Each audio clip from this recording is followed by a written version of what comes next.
Thanks so much, Brian and Matt. I think what Brian spoke about, I would actually hazard a guess that there will be people who put their children on the plane with a 1 in 20 risk because we're so caught up in our belief systems and our social identities that our brains rearrange the facts to make it fit. And I think that's one of the big problems we have, even amongst ourselves. How to increase the trust in the message we want to convey and achieve collaboration. And in the end, it all comes down to connection. A major driver like the lightning rod for collaboration. And I've spent the last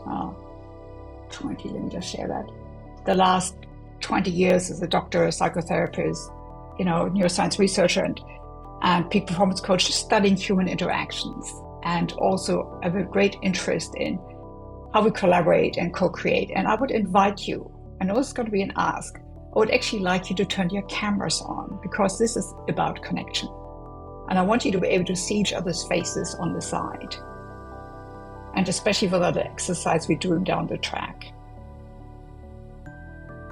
Great. So I've got one taker. You're still sharing your screen so that we can't see as many faces, I think. Yes, that's all right. That's all right. You just see a few. Okay. So this idea is actually, regenerative communication is about having conversation where new things can emerge that weren't there before.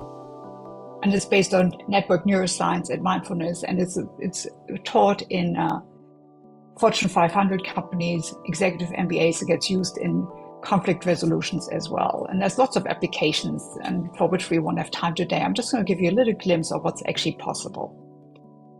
So what's important in conversations? Words are actually, as a tool for bringing people together and building communities, are incredibly ineffective. Our brain, creates a connection to reality through our emotions, not the thoughts about those emotions. And the right word, spoken in the right way, can build empathy and trust, which again is the basis for connection. And we're wired for connection and belonging. However, the wrong word or the right word said in the wrong way can, in some cases, bring a nation to its knees. So I think we need to take care of that. Now, what you see in the slide is an accurate depiction of this above your eyebrows, behind your forehead. That's a part of the brain where your consciousness sits. That's how we actually engage with the world knowingly. And that has got very little bandwidth. And I will say a lot of words, way too many. And really think about how much of what I've already said do you actually remember? On average, in a conversation, we utter 300 words before the other person gets a word in edgewise. And then we wonder why we don't understand each other. Not only do they not understand us, the more we speak, the less we understand ourselves. And the brain is also not designed to communicate about abstract concepts through words. It does it through emotions. And you might have noticed that when you say things, people apply different meaning to what you said than the one that you intended. And to make things worse, a lot of conversations start off with some defensive posturing. Any conversation is potential conflict for the brain, so it needs to work out whether you're safe and trustworthy first. Now, there is a reason why psychotherapists are much better at gleaning useful information from people than those who resort to waterboarding or torture.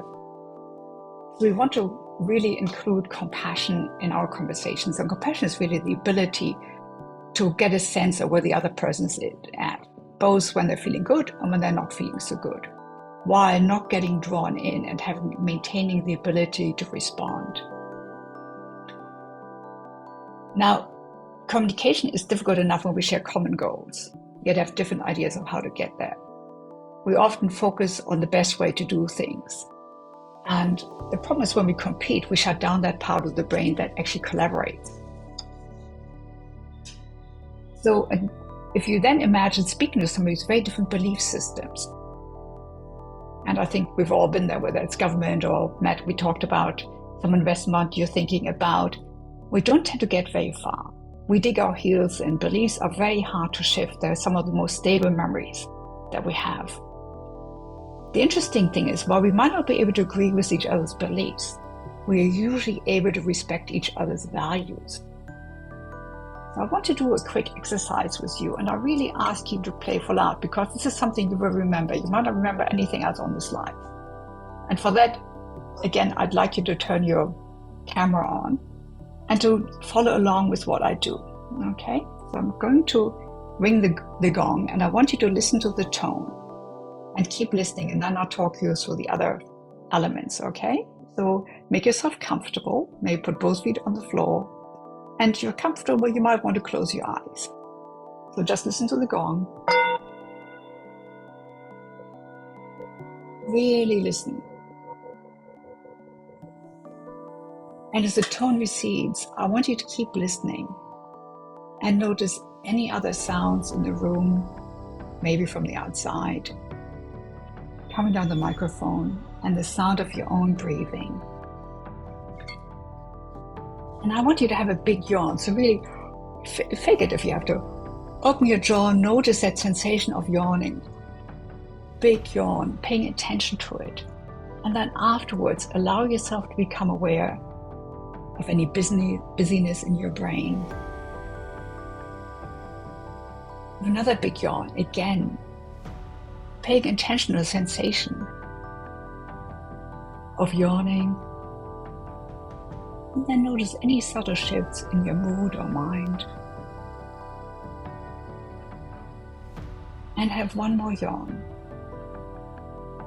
Big yawn, really paying attention how that feels when you stretch your jaw. And then notice, without judging it, what's happening in your mind. You might get a glimpse of your inner speech, or you might notice that it's starting to calm down. And the next thing I want you to do is practice a super slow movement. So you can either do a very, very slow head roll. Imagine you take a whole minute for one rotation. It's much slower, Matt, tenths of that speed. Really slow, micro movements. Or you can also have a big stretch. You might notice there's often no tension in the back of the arms that we ignore. Just really being aware of those sensations. Great. I'm going to ask you a series of questions. And I really want you to not think about it, but just let the answer arise. Trust your intuition to come up with the right answer. And the first question is, what is my deepest, innermost value? Breathe that in. What is my deepest, innermost value? And just see what comes out, a word, sometimes it's a short phrase. And notice that. Just savor that. And the next question is, what is my deepest, innermost relationship value? And again, ask your intuition to let you know what that is. And if it doesn't come up with any words, ask your brain to give you one. And notice that.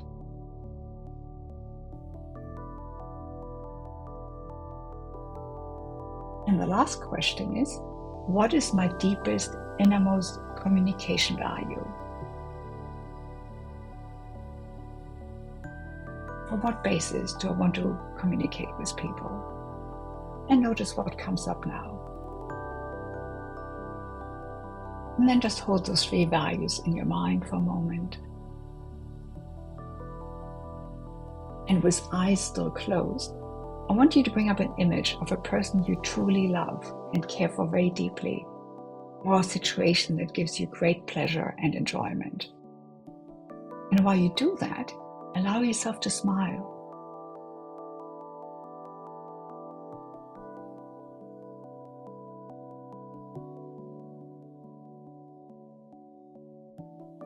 And then gently open your eyes and maybe have a look at the faces.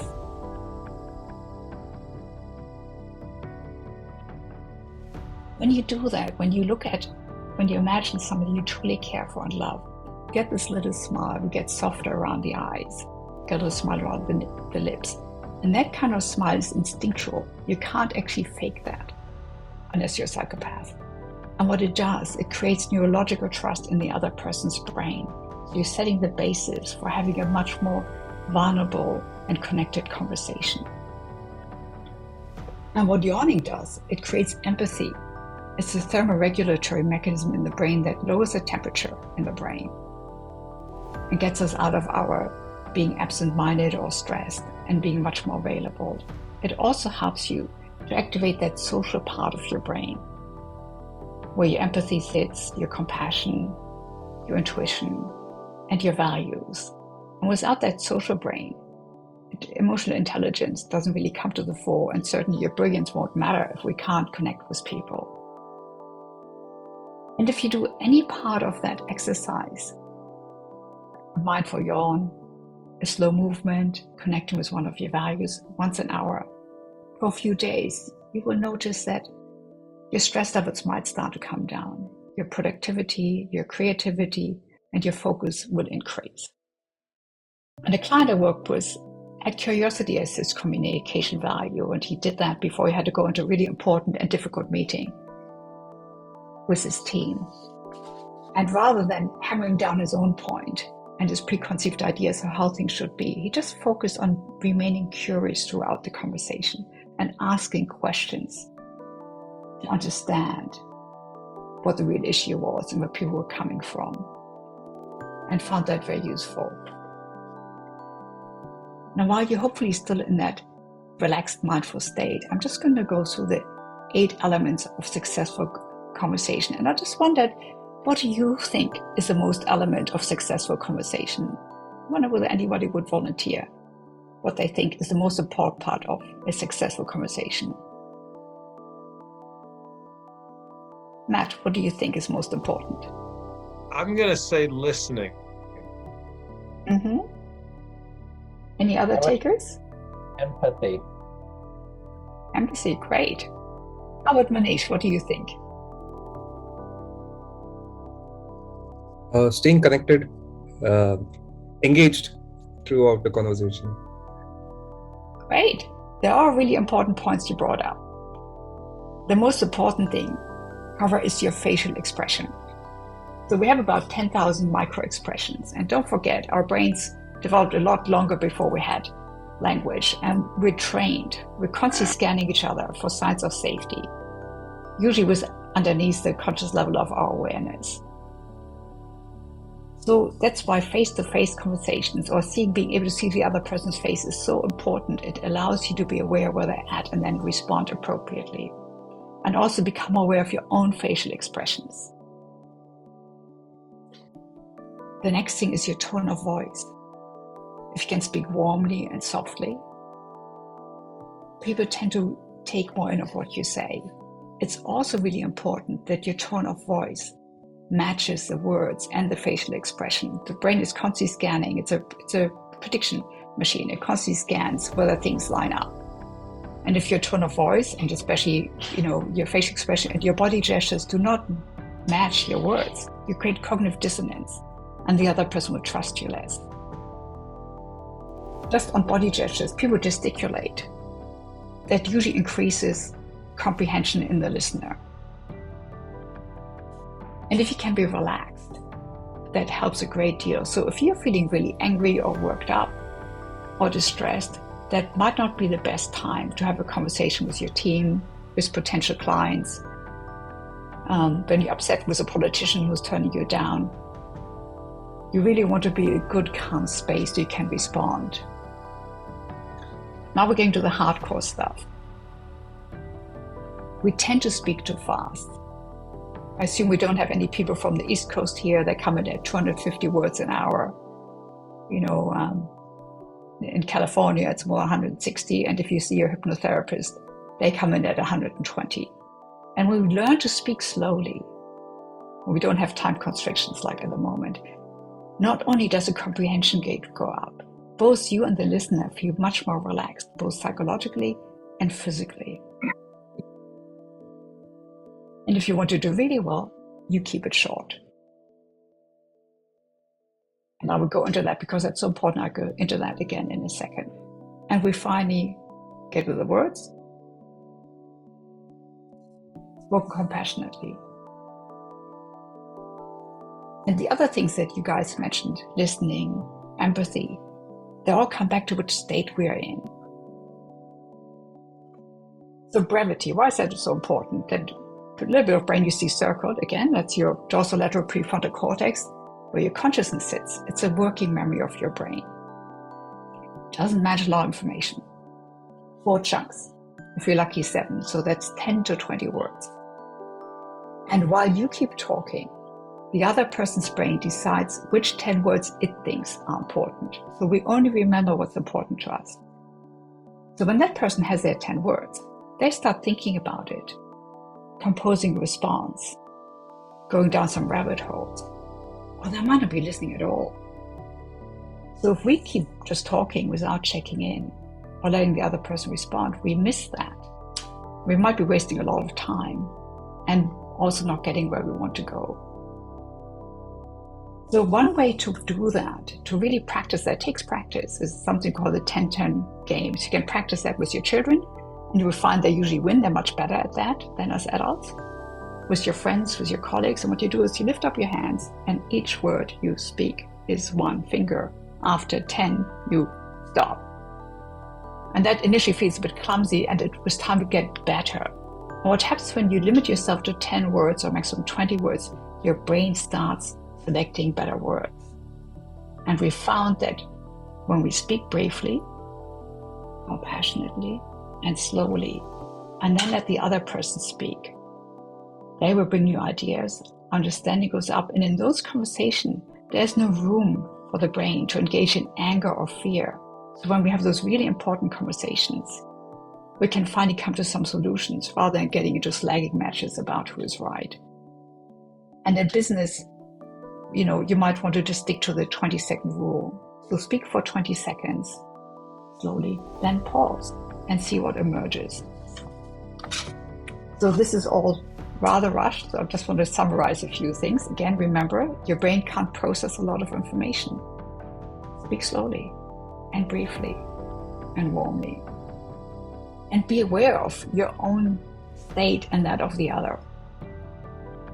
And if we can go and see our conversations through our values, and you can practice that today in your conversations and breakout rooms, you will find that we have a very different idea of what comes out in the end. And our engagement and the way we have our conversations will never be the same again. So if there's any further questions at some stage, I'm very happy to explain that in more detail and also the science. So I wondered, we probably don't have time for questions,